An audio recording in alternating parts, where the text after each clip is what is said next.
Okay, the last couple of questions on this little practice set. Number 10 is asking about applying job costing methods to a service company, which in this case is an interior design firm.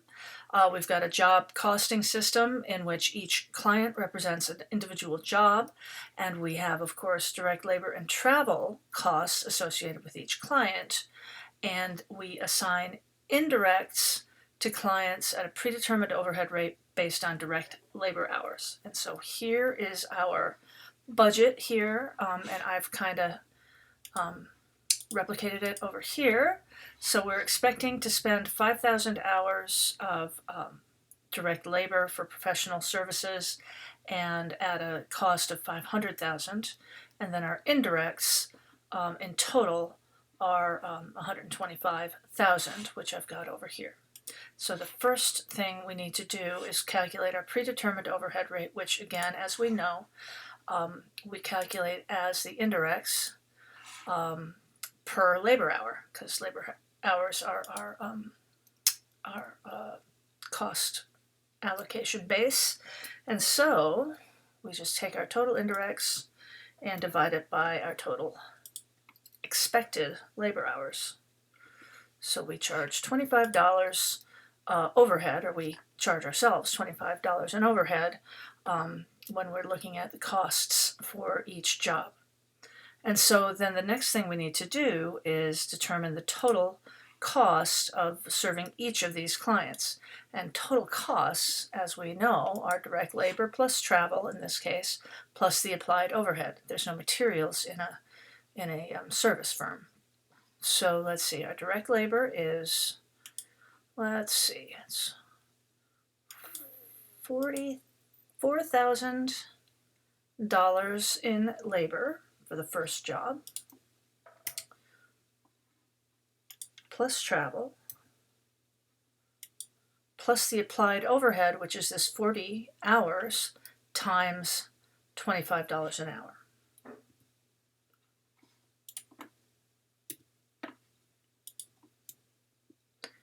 And I believe that we can pretty much do that almost. Watch what happens when I pull this over.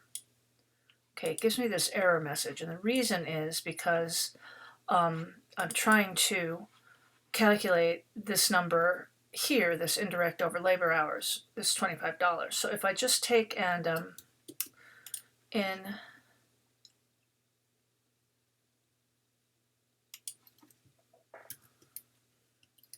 this first calculation, if I make that an absolute cell reference value on the column, then I can just bring that over and I get $38.50 for the total cost per job number 2, as it is shown. And then, of course, our gross profit per job, all we do is we subtract the cost per job from the revenue per job. So we make $4,500 in profit on the first job and $36.50 in profit on the second job. So that is number 10. See how easy these are? It's just like super simple stuff. Okay, the last one, question 11. I've had a number of students ask me about this. They just get a little overwhelmed because it's bigger than the other ones, but it's just doing the same thing over and over again. And the point of this question is to get you to start thinking about what's the implication of selecting the wrong or the right allocation base for your overhead. Because the name of the game is you want to get as close to your actual as possible. Taking into account, of course, that you don't really know what your labor hours are going to be. But you want to make sure that what you are assuming your costs of your jobs to be is reasonably accurate. It's never going to be perfect. But if you can take and evaluate at the end of the year what your actuals versus your estimates were and what the difference would have been if you had changed your allocation basis, then you can go ahead and make better business decisions next year. So that's the purpose of this exercise. And so if we use, again, just like all the other ones, if we use our labor hours to get to our predetermined rate, we take the overhead and divide it by the labor hours.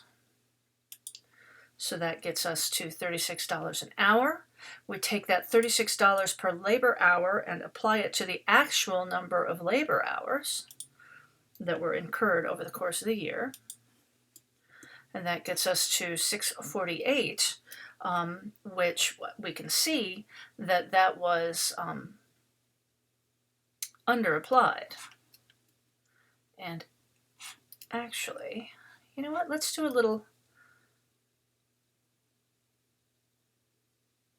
one of those if statements first, okay? So we could say if this number here, and let's make it an absolute row reference so we can copy this statement. So if this number here, up here, the actual overhead is greater than the applied overhead, then the applied overhead was underapplied.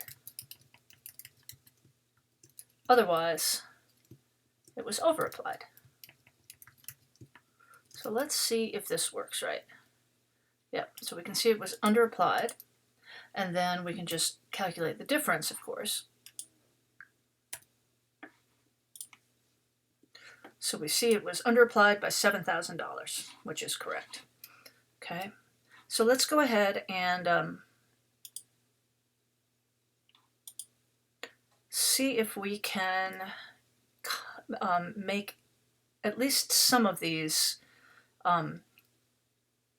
copyable. So what we have to do here, so it's, let's see, we want to make that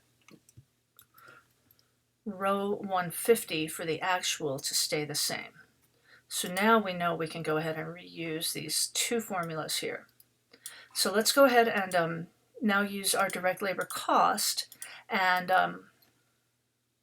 so our predetermined overhead rate based on our direct labor cost as opposed to our direct labor hours is going to be manufacturing overhead divided by the labor cost estimated.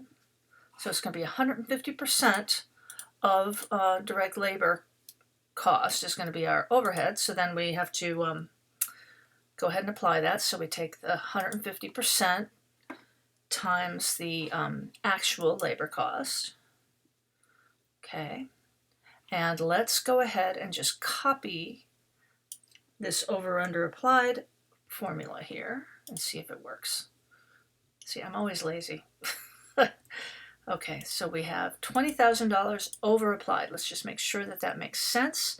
So we applied $675, which was $20,000 more, and sure enough, we see that this calculated correctly. And so that even gives us our answer, right? It gives us our over applied. We don't have to like mess around in our heads trying to look and eyeball those numbers as we do each one of them. Okay, now our last potential basis for allocating overhead would be machine hours. And when you have a highly automated system, it might make sense to use machine hours rather than labor hours or labor cost as your overhead cost allocation rate. So let's go ahead and figure that one out. So again, we take our estimated overhead and divide that by our estimated machine hours.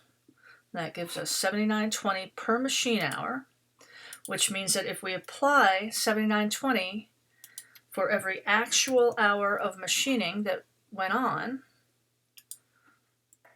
we will have applied $673,000 in overhead over the course of the year. And again, let's just copy this little formula here. And we again over applied if we used machine hours.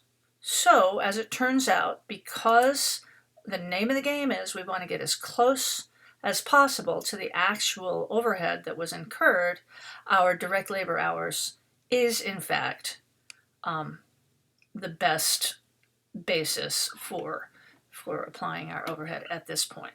Okay, so that, my friends, is the end of the practice problems for Chapter 2. And these should make it totally easy for you to do all the homework for Chapter 2. Okay? Enjoy.